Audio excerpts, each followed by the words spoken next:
আসসালামু আলাইকুম। নতুন আরেকটি রেসিপি দেখার জন্য সবাইকে আমন্ত্রণ জানিয়ে শুরু করছি আজকের ভিডিও। আজ আমি আপনাদেরকে 1 কাপ আটা আর একটা আলু দিয়ে দারুণ মজার বিকেলের নাস্তা রেসিপি শেয়ার করব। তাহলে ভিডিওটি শুরু থেকে শেষ পর্যন্ত দেখতে থাকুন। আটার ডোটা তৈরি করার জন্য এখানে আমি একটা বাটি নিয়ে নিলাম আর এখানে 1 কাপ পরিমাণ আটা নিয়ে নিচ্ছি। আপনারা চাইলে কিন্তু ময়দাটাও এখানে নিতে পারবেন। তারপর দিয়ে দিচ্ছি 1/4 চা চামচ পরিমাণ লবণ। আটা আর লবণটাকে হাত দিয়ে এভাবে একটু মিশিয়ে নিচ্ছি। দিয়ে দিচ্ছি 1 টেবিল চামচ পরিমাণ তেল। এখন আমি হাত দিয়ে লবণ, তেল আর আটাটাকে ভালো করে এভাবে ডলে ডলে মিশিয়ে নিব। আটার সাথে ভালো করে তেলটাকে মিশিয়ে নিলাম। 1/3 কাপ নর্মাল পানি নিয়েছি আর এই পানিটা অল্প অল্প করে দিব আর ডোটা তৈরি করে নিব। অল্প অল্প পানি দিয়ে যদি ডোটা তৈরি করি তাহলে কিন্তু ডোটা আমাদের পারফেক্ট হবে। একসাথে পানি দিতে যাবেন না, অল্প অল্প করে দিবেন আর হাত দিয়ে ঠিক এভাবে করে মিশিয়ে নেবেন। অল্প অল্প পানি দিয়ে ডোটা আমি রেডি করে নিয়েছি। ঠিক পরোটার ডো যেমনটা হবে ঠিক এই ডোটাও এমন করে নিয়েছি। আর যে 1/3 কাপ পানি নিয়েছিলাম তা থেকে কিন্তু আমার আর 1 চা চামচ পানি রয়ে গিয়েছে, এটা আর দিব না। এখন এই ডোটাকে আমি 10 মিনিট রেস্টে রেখে দিচ্ছি। একটা কিচেন টিস্যু দিয়ে এভাবে ঢেকে 10 মিনিটের জন্য রেস্টে রেখে দিব।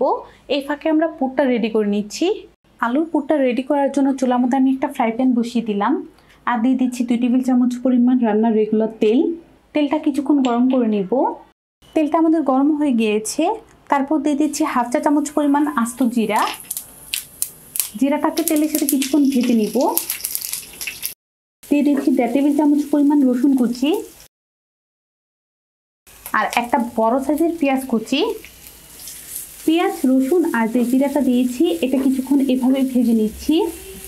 কিছুক্ষণ এগুলো ভেজেছি আর হালকা পেঁয়াজটা সফট হয়ে গিয়েছে। আগে থেকে একটা আলু এভাবে টুকরা করে কেটে নিলাম। এখন এই আলুটাকে দিয়ে দিব।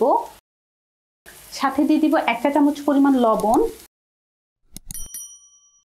দিয়ে দিচ্ছি 1/2 চা চামচ পরিমাণ লাল মরিচের গুঁড়া। 1/4 চা চামচ দিয়ে দিচ্ছি হলুদের গুঁড়া। 1/2 চা চামচ পরিমাণ দিয়ে দিচ্ছি ধনিয়ার গুঁড়া। তারপর এই আলুর সাথে সবকিছু মিশিয়ে নিব। আর এখানে 1/2 কাপ পরিমাণ পানি দিয়ে দিব। এই 1/2 কাপ পানি দিয়ে কিন্তু আমাদের আলুটা সেদ্ধ হয়ে যাবে। একটা ঢাকনা দিয়ে ঢেকে আলুটাকে সেদ্ধ করে নিচ্ছি। 2-3 মিনিট পর ঢাকনা খুলে আমি এগুলোকে একটু নেড়ে চেড়ে দিব। আর চুলা আঁচটা কিন্তু আমার লোতে আছে। লো আঁচেই কিন্তু আলুটাকে আমাদের সেদ্ধ করে নিতে হবে। এখনো কিন্তু আলুটা আমাদের সেদ্ধ হয় নাই আর পানিটাও কিন্তু শুকিয়ে যায় নাই। একটু নেড়ে চেড়ে দিলাম, আবারও ঢাকনা দিয়ে ঢেকে দিব আর আলুটা সিদ্ধ হওয়া পর্যন্ত অপেক্ষা করব। আরও কিছুক্ষণ ঢাকনা দিয়ে ঢেকে এভাবে রান্না করে নিলাম। যে পানিটা দিয়েছিলাম আলুটা সেদ্ধ হওয়ার জন্য পানিটা শুকিয়ে গিয়েছে আর আলুটাও সেদ্ধ হয়ে গিয়েছে। এই যে এখন এই আলুটাকে আমি একটু ম্যাশ করে নিচ্ছি। আলুটাকে আমি হালকা করে ম্যাশ করে নিয়েছি। ঢাকনা ছাড়া আরও কিছুক্ষণ এই আলুটাকে আমি ভেজে নিব। আরও কিছুক্ষণ আমি ভেজে নিলাম। দিয়ে দিচ্ছি 1/4 চা চামচ পরিমাণ গরম মশলার গুঁড়া আর 3টা কাঁচামরিচ কুচি। কিছু দিয়ে দিলাম ধনিয়া পাতা কুচি। এগুলো দিয়ে আমি আরও কিছুক্ষণ এটাকে ভেজে নিচ্ছি। আলুর পুরটা আমাদের রেডি। এখন আমি এই পুরটাকে চুলা থেকে নামিয়ে নিব। ডোটাকে রেস্টে রেখে দিয়েছিলাম ঢেকে। আর এই যে দেখুন এই 10 মিনিটে ডোটা কতটা সফট হয়েছে। আবারও হাত দিয়ে এই ডোটাকে এইভাবে কিছুক্ষণ মুথে নিচ্ছি। এখন এই ডোটাকে ছোট ছোট করে লেচি কেটে নিব। ঠিক এভাবে করে আমি লেচিগুলো কেটে নিচ্ছি। এখানে আমার 5টা হয়েছে। এখন একটা লেচি আমি এখানে নিয়ে নিলাম আর এভাবে গোল করে নিয়েছি। একটা বেলনির সাহায্যে এটাকে বেলে একদম পাতলা করে নিব। পাতলা করে একটা রুটি বেলে নিলাম। এই যে ওই যে আলুর পুরটাকে আমি রেডি করে রেখে দিয়েছিলাম তা থেকে অল্প করে এখানে আলুর পুর নিয়ে নিচ্ছি আর পুরটাকে ঠিক চামচটা দিয়ে এভাবে বিছিয়ে দিব। এখন এই রুটিটাকে আমরা ভাঁজ করে নিব। এই সাইডটাকে ধরে ঠিক এখানে রেখে দিব আর এই সাইডটাকে টেনে এটার উপর এভাবে রেখে দিচ্ছি আর ভালো করে সিল করে নিতে হবে। আর এই যে এই সাইডটাকে এভাবে করে দিব, না হলে কিন্তু খুলে যাবে।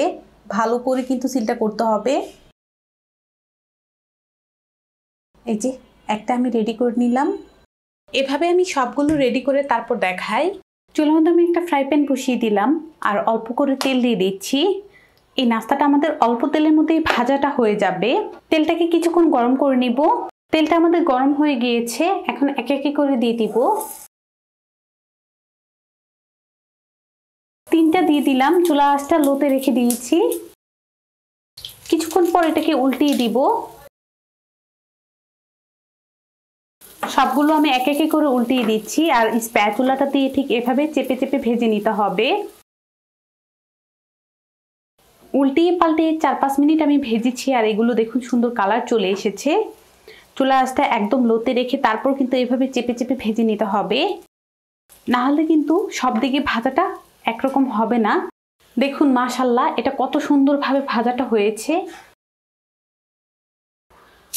সবগুলো আমি উঠিয়ে নিচ্ছি, আর এই যে এটাও দেখুন কতটা সুন্দর কালার এসেছে। এভাবে আমি সবগুলো ভেজে নিব। অল্প কিছু উপকরণ হাতের কাছে থাকলেই কিন্তু এই দারুণ মজার নাস্তাটা বাচ্চাদের টিফিনেও অনায়াসে বানিয়ে দিতে পারবেন। এই যে দেখুন কেটে নিয়েছি, আর কতটা পারফেক্ট হয়েছে। আশা করছি রেসিপিটি আপনাদের ভালো লেগেছে। ভালো লাগলে অবশ্যই একটা লাইক দিবেন, চ্যানেলটাকে সাবস্ক্রাইব করবেন। সবাই ভালো থাকবেন, সুস্থ থাকবেন। আল্লাহ হাফেজ।